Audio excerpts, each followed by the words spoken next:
Probably the biggest question before we get started is people want to know what happened to your nose. She wanted to know how you take care of your mental health as a caregiver. She knows it can take a big mental toll to be a caregiver, especially with dementia or Alzheimer's. Respite.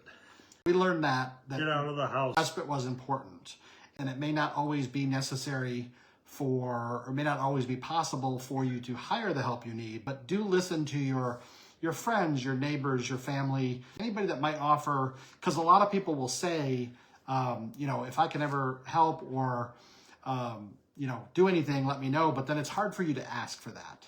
So don't be afraid to ask someone, hey, could you come sit for 2 hours while I go to the grocery store? Or can you come sit for 2 hours while I go to a doctor's appointment or whatever, just so that you can have a little break out of the house for yourself. But there's not much you can do, so worrying about something you're not sure is going to happen may not be the best use of your ability to live. But I wouldn't let it wreck your life obsessing about it. Just enjoy the time you have, because none of us know how much time we have.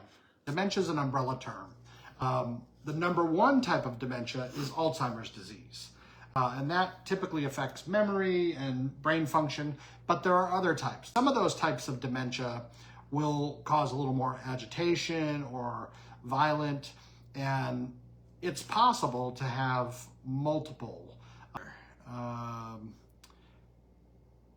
Somebody said we did a great job taking care of her. Taking care of her, it was a learning experience. What's the first sign of dementia? I have a parent I worry about maybe experiencing it. I would say the repeating of stories. So some of that's normal, but you need to watch for things like the repeating of stories. If you start seeing those little things, question. And there's tests the neurologist can do. A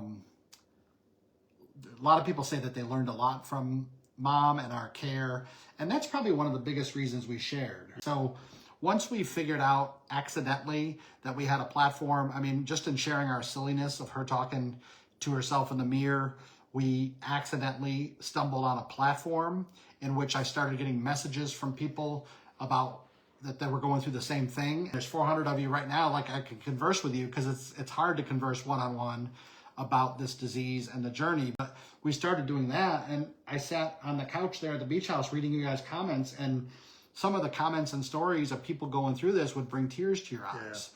Yeah. Everyone that reads the book of our journey says that it's helpful to them, whether they've already been there or they're going down that journey. We hear from a lot of people who are starting on this journey. How do caregivers such as myself, this is Eileen, cope with the emotional stress?